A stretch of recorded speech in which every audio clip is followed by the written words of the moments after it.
Hello, I'm Katie Johnson and welcome to today's video. In today's video, this is the card that we're going to end up making, but the conversation today is going to be about adhesives that are used in the construction of this. So let's analyze the card before we begin. This card has a large word on it, which could be acquired in several different ways. I'm using the Sending Smile stamp set, which does have a stamp. So I could, for pop and contrast, I could have stamped that word on top of everything else that's going on underneath it. I didn't. I chose to die cut the word because the Sending Smile stamp set also has the sending dies, which includes several word dies. Now, I like this set because I like the fact that I can die cut the word thin and then I can die cut a layer for it, but that's not what's going on this project. So the plan is to die cut the word. I'm going to talk about the adhesive used for this die cut word in just a moment, but I'm also going to point out what's going on underneath the word. Now, underneath the word, we've got the image of a white flower, and then we've got some green shadowing around it. Couple of ways to achieve that as well. One, I've got this die here that cuts the detail shape of the flower. I could die cut the flower out of white paper, sponge the green color on, and then just glue this on top of it, which would be one conversation again about adhesives. But what I decided to do on this one was to do a little bit of masking. Now for masking, what you would do is you would die cut the word out of something that was a temporary adhesive. So for example, a Post-it note, I could die cut it out of a Post-it note, lay that die cut piece down, and then sponge around it, remove the Post-it note, and you would see the white underneath. Stampin'Up sells a product that does exactly the same thing. So Stampin'Up sells this masking paper, and that's what I'm going to use to do this one. You end up getting 12 sheets in this package, which allows you to do a lot of different projects on it.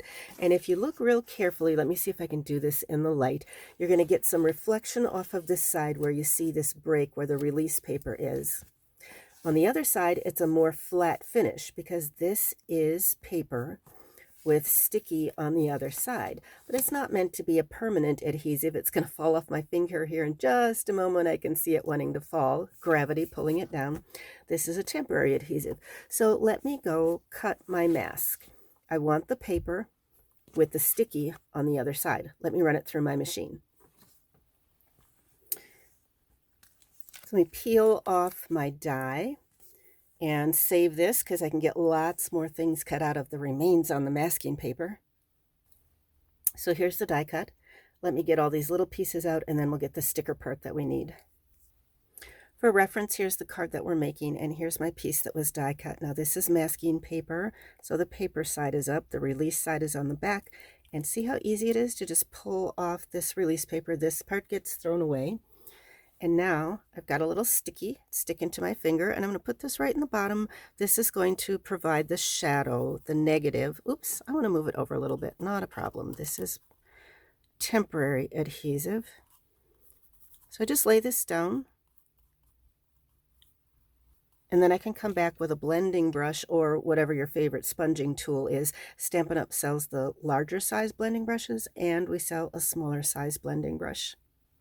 The color I used on this was soft seafoam, and what I'm going to do here is just to kind of pick up, I'm moving the head around because it's dry as I'm starting to film this, so I want to pick up as much adhesive as I can, and then I can test it over here to see how much.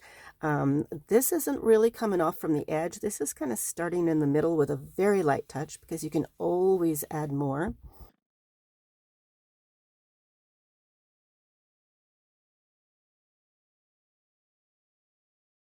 The effect I was going for was not to have color all the way out to the edges. So what you saw me doing was inking up, starting in the middle of the paper and then moving to the outside of the paper, and then just trying to be a little bit even in the perimeter around how far out I went.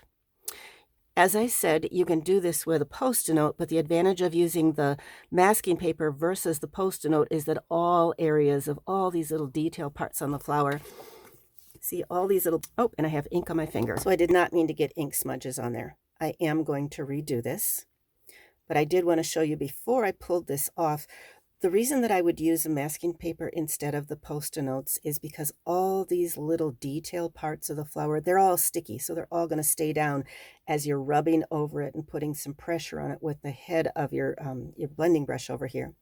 For the easy pickup, you can use your Take Your Pick tool and just begin to lift it up. Look at that easy reveal. Isn't that pretty? And you can use, again, that Take Your Pick tool. I'm going to try and reuse this same piece of masking tape on the next one.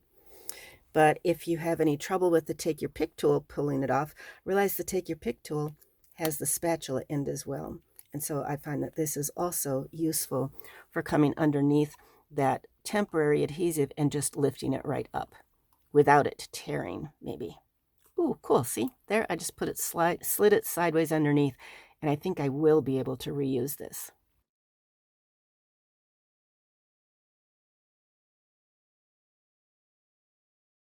If I wasn't worried about reusing it, I wouldn't have been so careful, but it turns out I tore it anyway a little bit here in getting that off. So I'm just going to redo, well, I'm going to see what it looks like actually, first of all.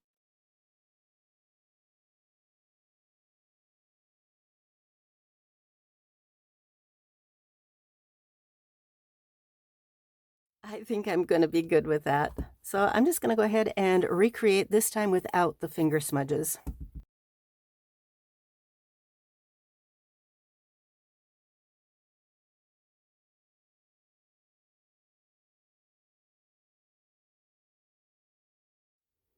Saving that. I'll explain why in just a moment.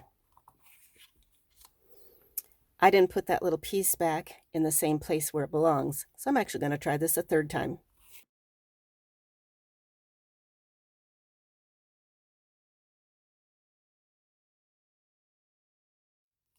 Well, kind of destroyed that flower, so maybe 3 uses is about the max I can get out of this little piece. Before I throw this away, I think I'm going to come in and decorate my envelope as well.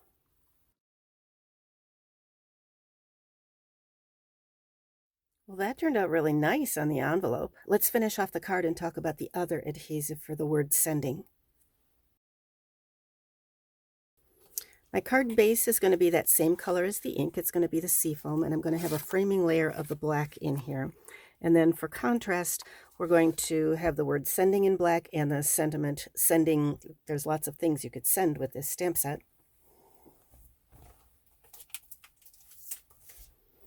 The stamp set is so versatile because I could send comfort and strength for a sympathy card. I could send a card to say hi or to say thank you or birthday wishes or just to send some love. So lots of different ways that this can be, this stamp set can be used. This one was a note of thanks, and I think on the card I'm making right now, I'm going to turn this into sending birthday wishes. With a long, straight sentiment like this, you're always at risk of not having it lined up straight on the card, but the fact that it's Photopolymer makes it much more easy to be able to see through the block and make sure that it is going to be lined up straight. So I'm just going to set that off to the side because that will be the last thing that I put on. For this word sending, I would like a nice way to, I'm going to die cut it, and I'm actually going to die cut it from this back layer because when it's sandwiched in between here, no one is going to know that there's a hole in the black piece of paper. I have 3 options. I can die cut it and then try and find an adhesive that I can apply to the back of it after it's been die cut. A second option would be to put some adhesive sheet on the back side of the black paper, run it through my machine and pull this out of here, and this would essentially turn it into a sticker.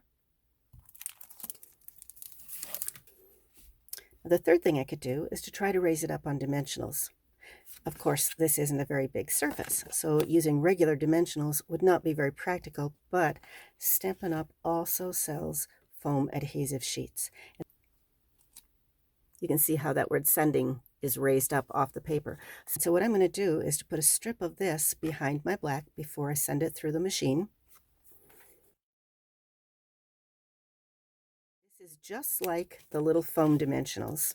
These things are small hexagonal things, if you haven't used them, that are double sticky, and they turn your paper into a sticker but also give it dimension. Same thing that this thing does, it's just that it's not cut into little pieces. So let me put this on the back side of my paper. And then we will lay the word sending on the front of this and send it through the machine. So here's the die still in the paper. You can see it on the back.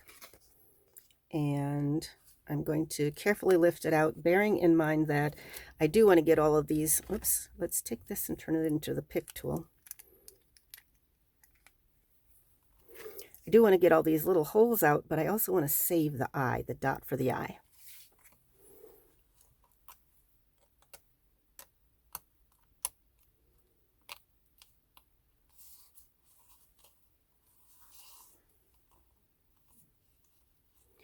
So now I've removed my die cut.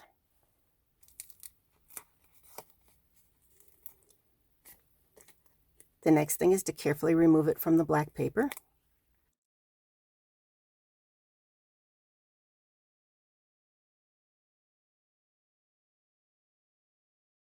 Okay, you can see I've got the word cut out.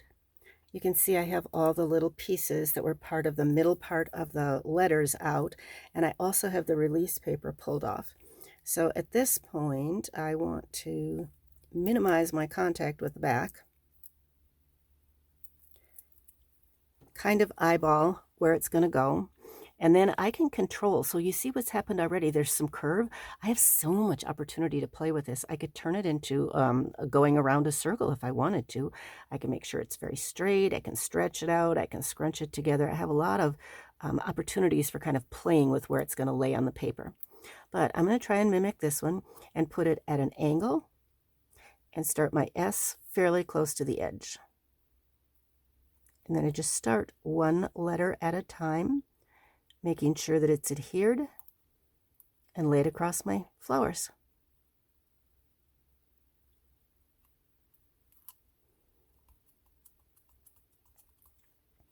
I'll come back in and stamp the other part of my sentiment in just a moment, but before I do anything, I'm going to layer it, but I need to retrieve the dot for my eye. So I have retrieved the dot for my eye.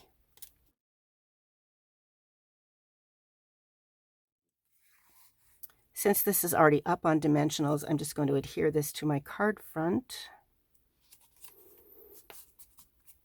So that piece of foam served two purposes. It provided the dimension for the word, and then it also provided the dimension for the layer.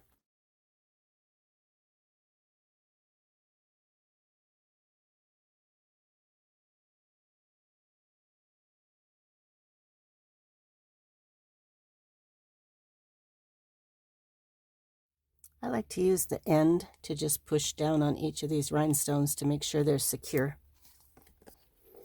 So here's the card that you just watched me construct, and here's the one I used as a model. The purpose for making these was to show you one way to use this adhesive foam and to show you the use of the masking paper.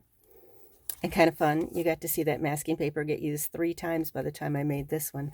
I did like this stamp set for showing you this technique because I liked this great big word, the fact that I could have stamped it or I got to die cut it, and the fact that I've got all these different options for the little sentiments to come in and tell you what it is that I'm sending you.